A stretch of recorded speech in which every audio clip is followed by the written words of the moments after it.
struggle when I first started getting a better understanding. The interesting thing is I've always been able to get money. Like, I've never been like destitute when it came to money.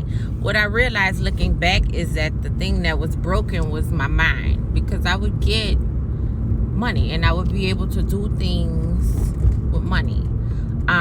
But I always felt like I was strapped. Like it wasn't, I was struggling, or that I needed more. And not fully understanding how to utilize the money that I had. Or that there was no limits, and that the limits that I had, I did feel a lot of external limits. I felt like there was a lot of external limits. And now realizing that that's not necessarily the case. Many times we impose our own limits, and then we blame our circumstances. And so it's something I think about a lot. Which comes first, the circumstance or the thought about the circumstance? I'll get back with you on the answer to that. However, I remember one of my earliest memories around when my mind started to shift about money. The universe was very supportive and giving me a lot of examples on the fact that the limits were in my mind. I remember needing to pull out some money from one of my investment accounts to go to school. Like, I had made the decision, or the decision was made for me. I think the decision was made for me, where I was working at first when I was getting my PhD, and then it was the thought come first.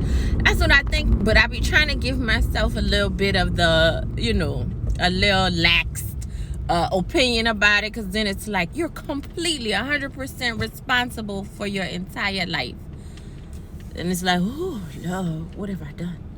But so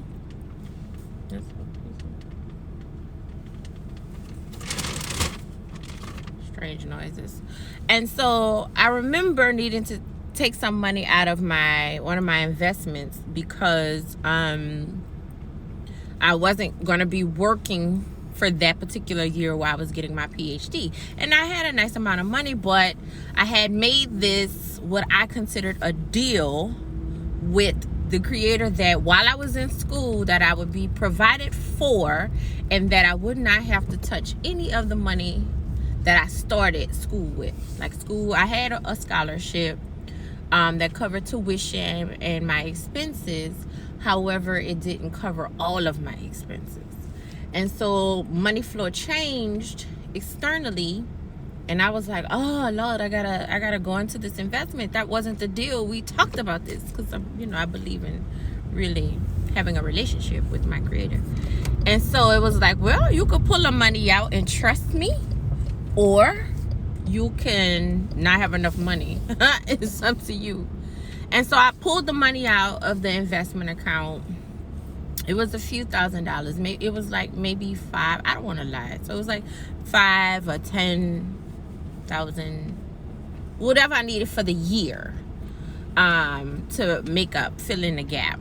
And so I took the money out. I ended up being very comfortable in school, having the money that I needed. Other things fell in place. And what happened, it was around the time when the stock market had already dropped. So this was around like 2008 when it took a big boom. But after I took the money out, what ended up happening is, if you remember, the stock market started to rise rapidly.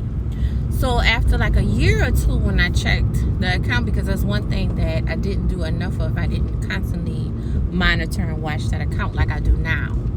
After a year or two, I went back into the account, and it was like the money was never removed, and the amount was actually about double of what it was before. Look at me going through the school zone. Saying that thing up. School zone tickets, it's expensive. Hopefully I wasn't going too fast. the money was double of what it was before I took the money out. And so that was an instance when I was like, there's really no need to be concerned about money. It's always flowing. It's always going. And so many times we put, like I said, our own limits, because I was like, just stressing my own self out. And it was like, girl, bye. Like I said, this money was going to constantly flow while you were in school. This money will always flow to you. So you could believe that, or you could believe your stress. And so that was a self-imposed limit, because then the money grew so much, and I did start contributing. It grew so much that I talk about a lot, that I was able to put the down payment on my first property out of that same account that I took money out to go to school. So that account is not doing that anymore. We've eaten off of that one. That one has bared as much fruit as it was going to bear thus far. So we have other accounts now. Value the time more than the money. Value the understanding and belief of money more than the money. Because if you understand money and your beliefs about money, then you will know that there is never really any lack that will come to you. And so when you, like I said, I'm gonna say it again. If you understand money and understand your beliefs about money, like you gotta fully understand what you believe about money, then you will also understand that there will never be any lack. The only lack is really in our mind.